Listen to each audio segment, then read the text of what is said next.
right. So, welcome to the Stump podcast about forestry issues and other things on my mind or the mind of my guests. And today we have Tim McEntire with Montana Logging Association. And so, good morning, Tim, or I guess good afternoon where you're at. Yes, sir. Thanks for having me on, Matt. So, I just thought, with this kind of an early start to my podcast. We had one previous guest. It was Dr. Elaine O'Neill talking about forestry carbon, but I touch and interested in so many different forestry issues. I just thought it's going to be nice to kind of get a different broad perspective on forestry and some of the issues and logging and all that good stuff. So I thought maybe you just start with you could give a little bit of your background and how you came to Montana Logging Association. All right. Well, I started in the forest industry when I was 8, running a skidder, and I still don't know what my dad was thinking when he put me in a skidder. Now that I have an 8-year-old of my own, but my dad started a logging company. He worked for. He started his career working for ACM back in the day. They were providing timbers and mainly material for the smelter in Butte. And he ended up getting married and moving up to the Flathead Valley up here in the northwest part of the state of Montana, here by Glacier Park with my mom, and worked for a company called Royal Logging. And when they sold out, Dad bought half the ground based stuff. And so I was about 8 or 9 then, and that's when I started in the woods a little bit at a time. And after all those years with Dad, I ended up when I graduated high school, I went to college for a couple of years, got some business degrees, and then I came back and I went full time with Dad. I worked with Dad for quite a few years, and it was different than the shows on TV. Me and Dad never had an argument. We would, if you would have filmed us, it would have been pretty boring. We were always got along real well, and I ran the company. We had a mechanized operation. I ran that. Dad retired, and I was looking at taking it over full time. And what happened is we had a lot of competition up here for mechanized loggers, and we had. I was looking at having to buy all new equipment, and so what ended up happening is I was kind of on the fence of which direction I was going to go, and I got asked by one of my buddies if I should probably think about coming to work for the MLA. And so that's kind of how I ended up. I threw an application in, first resume I ever made in my life. And here I am working at the MLA. Well, cool. I mean, I always kind of love how people end up in different things. I did not grow up in the industry, so how I got here is always kind of a mystery. But I think having people who grew up in the industry, particularly, the operations side of things, gives you a really unique perspective. I know, my early parts of my career, I was basically told if I'm going to supervise somebody running a machine, I better learn how to run it. And so they'd put me on bulldozers and, excavators and all that kind of stuff. So, having somebody that's come up in the industry, I think is really good. So, what are kind of some of the things that MLA does for its members, issues in Montana and broader? So, the MLA, it was founded in 1976 with the whole goal of supporting Montana's in the timber industry, not just the loggers, but everybody involved in the industry. And, we have a strong voice in Helena during the legislation sessions, and we try to tackle federal policy the best we can. I've got that on my shoulders. That's kind of my bailiwick here. But besides that, the main function of us is logger safety. We had a real issue back in the 80s of safety was not part of the industry, and I really always looked up to the MLA before I started working here with their safety program. They took kind of a different approach where we were working together as a team and not so much going up on a job with a citation sheet and gonna slap you for not wearing your hard hats. We work with guys and we go on the job, and most of the time I'm welcomed on the job. And honestly, most of my calls I get from guys is if they have a safety issue, usually with a landowner or something, wanting them to do something that's unsafe. I'm really proud of our contractors. We have a really good relationship. We not only we have a work comp program here and a group health insurance program, and then we also have a accredited logging professional program where these guys are certified, take extra hours every year, get certified, keep their accreditation up. And then, anything to do with logging, we seem to get in the middle of it, from making sure we get intersections built right on our roads to federal policy. If it's got to do with logging, we're usually in the middle of it. We're kind of a small team. There's three of us out in the field. I handle the Northwest. And then we got an office here in Kalispell. So we try to be as effective and helpful as we can to the group. And I can tell you, all of us have a real strong passion for the industry. We want to see us all get better and build these relationships with all of us, and then spread our word too. We have a PR campaign going, and just sharing what we do and why logging is a good thing. Yeah, no, I that is great. And and I think for those who might not be close to the industry that might stumble across this, I think that's an important aspect, is understanding, these guys out there, especially, some of them may look kind of rough and tough and dirty, but they're professionals working hard to, bring wood products to the marketplace, provide for their families, provide jobs, for their employees. And it's a lot of work, and it's a challenge because, as you said, it can be a dangerous industry. And um, whatever you can do to make that better, so everyone goes home safe at night, and in one piece, is really good. So do you guys, I know here, like in Washington State where I'm based, we have a state Department of Labor and Industries that has a consultation program. And then they also have a enforcement program, I guess is the nice way to say it. So do you guys have something similar in that, or is that kind of the role you serve, as kind of the consultation side of it? So you're talking kind of a state OSHA, and Montana does not have that. We have federal OSHA, and that's it. And so that's kind of the role we serve. Idaho has their Department of Labor. They have guys out in the field, which we work really close with. But yeah, we're it, and it's working really well. And actually, we have a really good relationship with our OSHA team here in Montana, and they kind of rely on us to tell them what's good and what's bad. So when it comes to safety, we're kind of leading the charge here in Montana.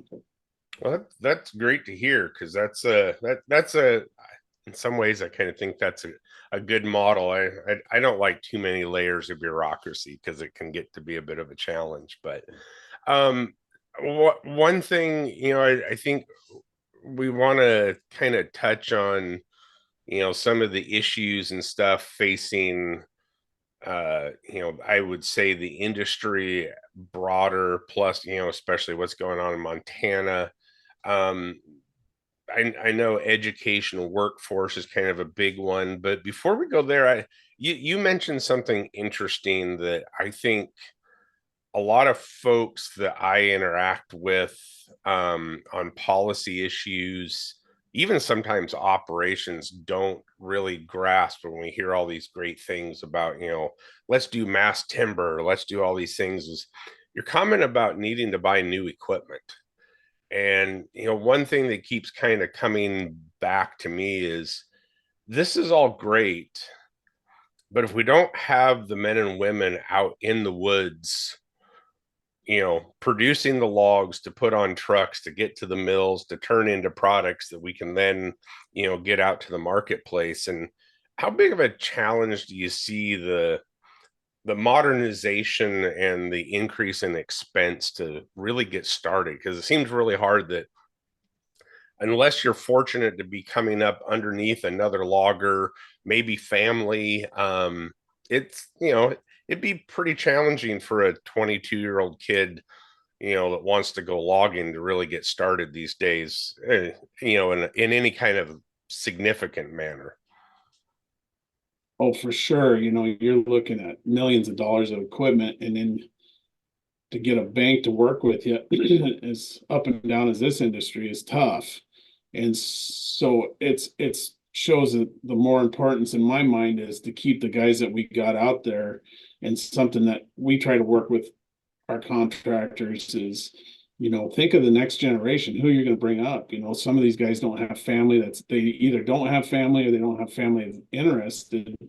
And so we've really emerging leader program on our own. We've tried, try to get this mentoring process going.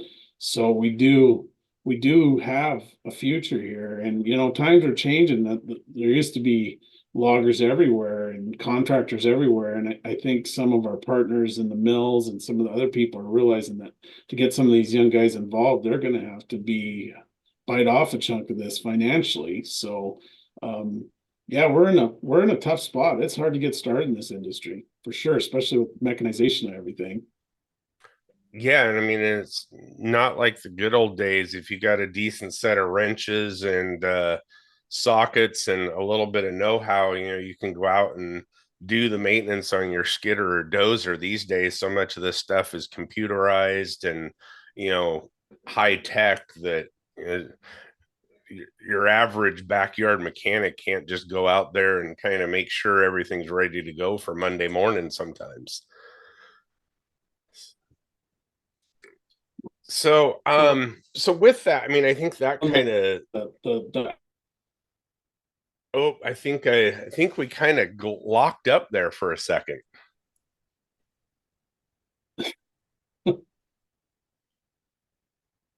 yeah, we have Zoom, huh? Yeah, good old Zoom, it is what it is. And let's see here. I may try something. Um, It might be on my end, Matt. I just saw something that my internet's unstable. We should be good now, though. oh, okay.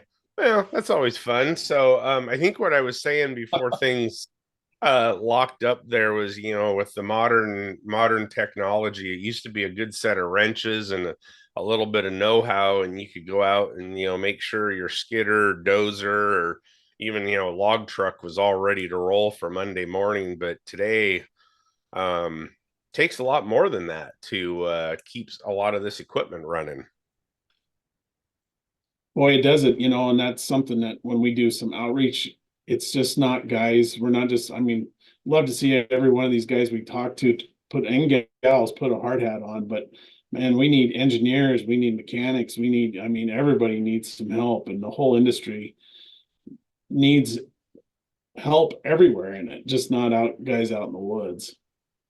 Yeah, well, I think that's a great segue into the educational workforce development angle. I hear the need for workforce development, and just seems like almost every venue I'm in, whether and you hear about it in almost every industry that requires skilled labor, that type of thing, whether it's aerospace or even distribute warehouse distribution, that kind of stuff. But and I know here in Washington, I know in Oregon, it's kind of a big thing in the forest product sector right now. But what are some of the things that you and or MLA are working on around the education workforce development venue? This has always been kind of a passion of mine from before I even started the MLA. I used to go into the fifth grade classes. Up here in the Northwest, they have a family forestry expo. They take the kids out to some ground by F.H. Stoltz there, and they go through, they show logging, everything, fishing games there and everything. And so I used to go in and present at that. And but since we started here at the MLA, we've done several things. We've been pretty active with the FFA community for a long time. We go every year to their convention in Bozeman. There's 1,600 kids that come through our booth, and we've really tried to make our booth the best one in the career fair, and I think we're there for sure. We have a logging simulator here at MLA we use for training, and we drag that along and we put the kids there. They can actually cut a tree down, um, process trees. We talk to them. We have a couple of our contractors come with us and just try to spread the word. This is a good area. This is a good job for you. Good, and the FFA kids are good kids. Their mindsets that way. Um, Another thing we've been doing, I've been working here with our community college. They have a heavy equipment class here, and so, there's a few schools. Idaho's got one, where it's a logging based school. You go to school, you learn how to run a piece of logging equipment. And I thought about that of us trying to build something like that, but I just don't think we have the population density to support that. So I thought, well, heck, you got this heavy equipment class. Let's jump onto that and see what we can do. So we kind of built a module onto that. And so every year I go in, we talk forestry, we run through the simulator, and then the last part of the day, we usually do 3 days. We take them out to the woods, let them see this equipment, and our contractors are happy to see young guys out there. A lot of times they'll let them climb all over the stuff and run it a little bit, and then we swing by the mill and run them through the mill. And I'm seeing some success there. Last year, I saw a kid running a skidder for one of our guys that was in one of those classes. The last time we went to the mill, 6 guys grabbed applications at the mill. That's been a big. I think that's something that we're going to build something good there with. Right now, I'm working with one of our contractors, and we're going to actually do a little logging in that class. So we're just trying to expose as many of these people as we can. And my thought on the whole thing is, I know we're not going to get everybody out in the woods. I figure if we can get 10%, that's going to be a huge win. But we're going to expose these kids to the industry, and they're all going to be 18 one day, and they're all going to vote. And maybe when they see a log truck, they'll understand, hey, that's a good thing. And when some of these lawsuits, these frivolous lawsuits come down, they'll be like, that's not good. And they'll be talking to their people, their congressional people, and just being part of the team. So it's kind of a win-win in my book. And it's just a matter of getting the time, allocating the time, and doing as much of this stuff as we can. Everybody we've approached has been really open to what we're doing. So that's kind of a small piece of what we're doing here. It'd be great to have the funding to have somebody full time to do it, but we do the most we can. Just that's the logging attitude, I guess. Yeah, no, that's great. I think, that's one of the challenges that I see across the board around workforce development is, one, the funding, the two, the small handful of folks in each geographic area. But that makes it, but I think the other challenge I'm really running into and seeing, at least here, is a lot of these guys in the logging contractor world, they don't necessarily have the time to get out. And it's not that they don't want to go out and work on helping educate high school kids, showing different career paths. It's just they're trying to run a business. And so I think the more that all of us that are kind of in the peripheral edge of the actual operations can do to help facilitate getting these kids out, I think will be really good overall for the industry as a whole. So um any other areas of opportunities, big initiatives, anything that MLA is taking on coming up into the future or still working on? We've got some local state issues we've got going on.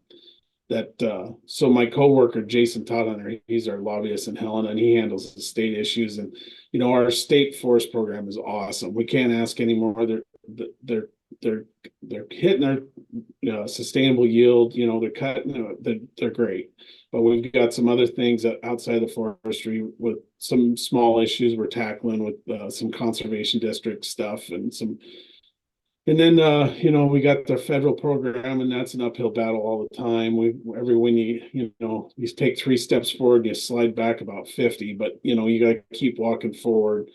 What's on the horizon for us right now is we do our first aid training for all our guys. It's an OSHA requirement from have first aid and CPR, and that's starting up here. We do 1,200 loggers across the state. Um, so I will be, me and my coworkers will be teaching the same class 28 times in a row here coming up. Pretty excited about that. If That's you quite the need undertaking. sarcasm. That's, Yeah. that takes a It, bit of work to get all that organized, find the places to do it, yep. herd all the cats. It's quite an undertaking, but it's an important thing. And we hear every year from somebody that's like, I haven't paid attention to this class for a long time, but I've taken it so many times. We had an accident and all of us knew exactly what to do. So you just got to, we try to make it as entertaining as we can. We were out filming down in let's see, Phillipsburg last week. We just try to update things and keep things rolling and keep the guys, and everybody seems to know they got to come and don't bark at us too bad. We pump them full of donuts and coffee, and yeah, that's kind of what's going on right now. We've got, I'm on several different voluntary boards. I got some stuff going on, but yeah, we're always busy here. There's always something to do for sure. Sounds like it. That's great, and yeah, it's amazing on the first aid CPR side of things that it's I, I used to have to go through that on a regular basis, and yeah, it can get redundant, and it's a challenge to always make it exciting, but at the same time when you need it, it sure is nice to be able to respond without even having to think about what do I do, what should I do. So and being in this industry, and we work in remote places, so having a lot of times I think loggers are always well known for, being resilient and resourceful and handling things themselves. And that's really important to be up on the first aid and safety stuff with the remote places that oftentimes we're working. How about Sure, yeah. wildfire forest health issues? I mean, I know that's a challenge. Our federal lands are a big challenge. It's great to hear that Montana DNRC is, doing a spectacular job. But the the federal lands, we kind of know Montana DNRC is doing a good job of management, large private. I imagine there's a bit of a challenge sometimes dealing with the smaller uh, private landowners who don't necessarily know how to reach out and get a logger or a contract forester, and then you've just got the whole wildfire issue in general. How's that going in Montana these days? Well, we've got a lot of education opportunities out there for the small landowners, and the biggest struggle is getting somebody to log 1 acre of ground or 5 acre or 10 different neighbors, trying to get that work done.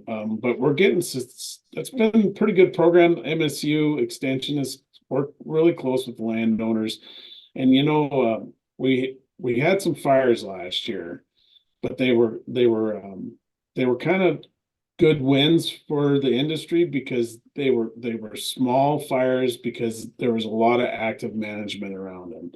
And the forest has really done a good job of getting that word out and showing that there was some footage there. There was a fire that almost burned a little town up here right next to me, right by Hungry Horse Dam, and they managed all that ground except there was one block in the middle of it they were going after next, and that's where the lightning hit, started the fire.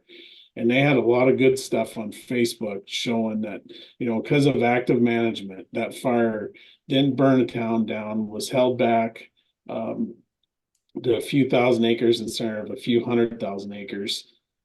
So we've got some good team there on the forest level and getting the word out. We just need to give them the tools to get more work done because they do want to get more work done. And that's kind of the fight we've got going on now.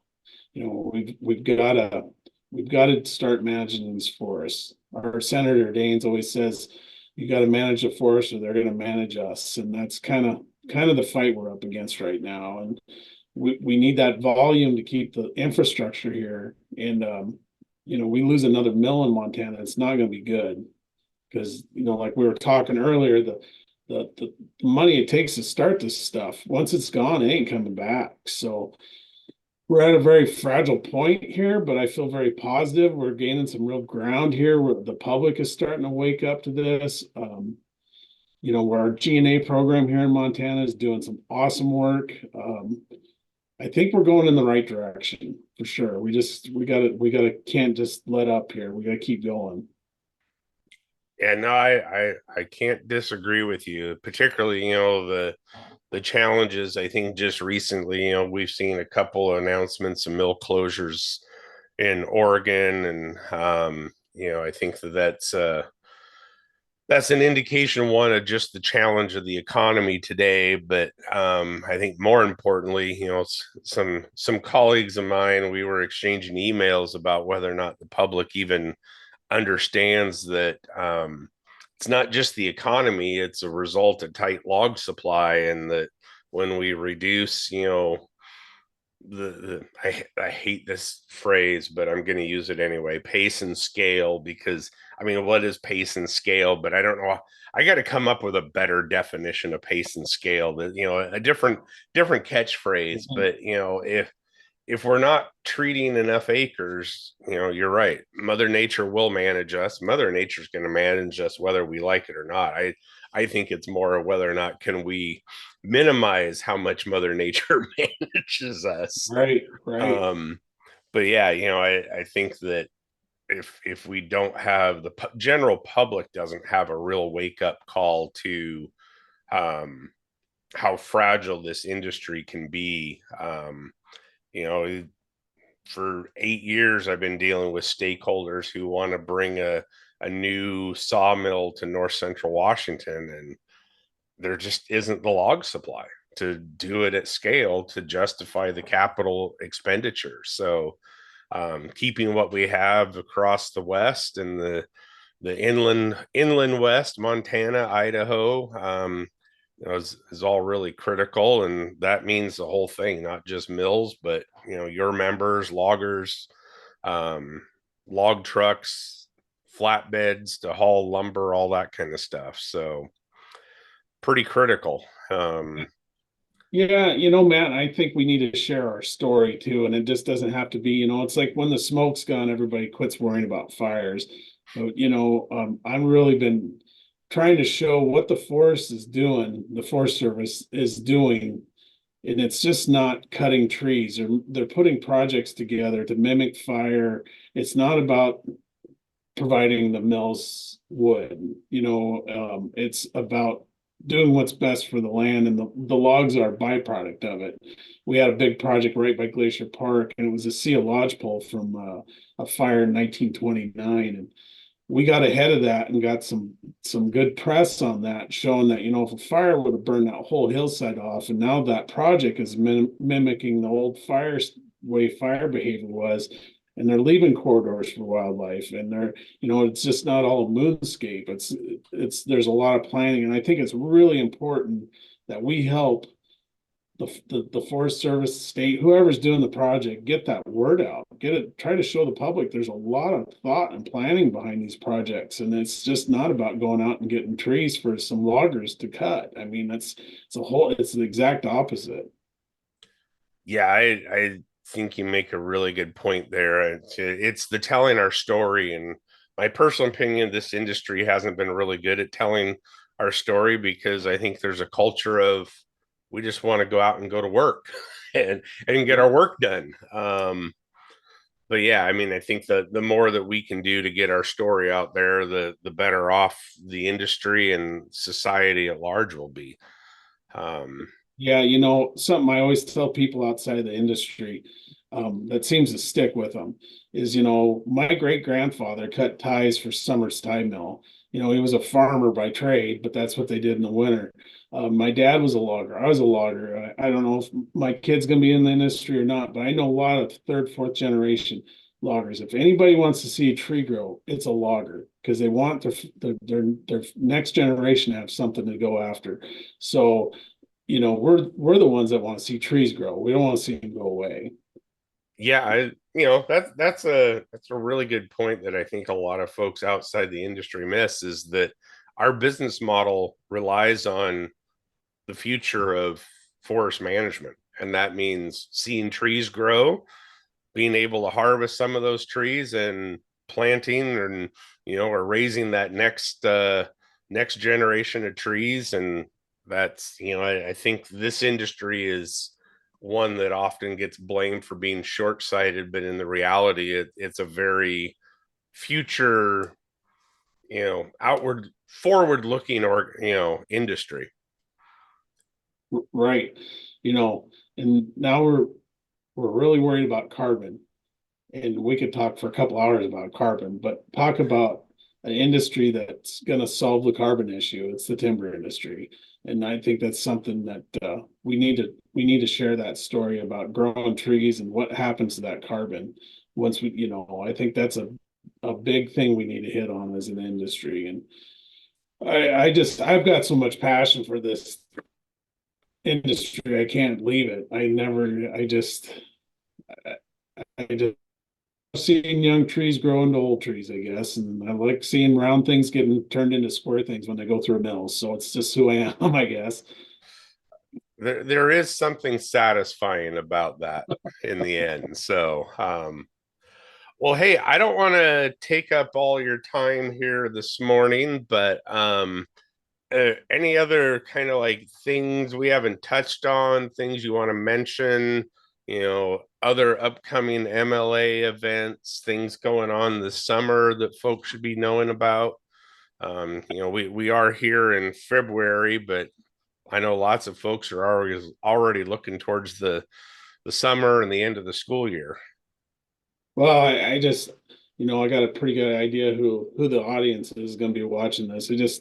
I always try to tell our guys, don't get beat down. I think we got a lot of positive stuff coming. I think we're doing some good work out there. And as far as the MLA, our website's logging.org. We got really lucky and got that. Somebody had some real thought into that when we got that domain. But if that's where to get it, look for us. And the big thing I want to leave people with is share your story. See if you see somebody that wants to listen to you, talk to them about forestry, talk to them about the work we're doing. Keep fighting, keep up the good work. We're doing the right stuff out there on the ground. We just got to let other people know that and see that. So that's where I want to leave it at there, Matt.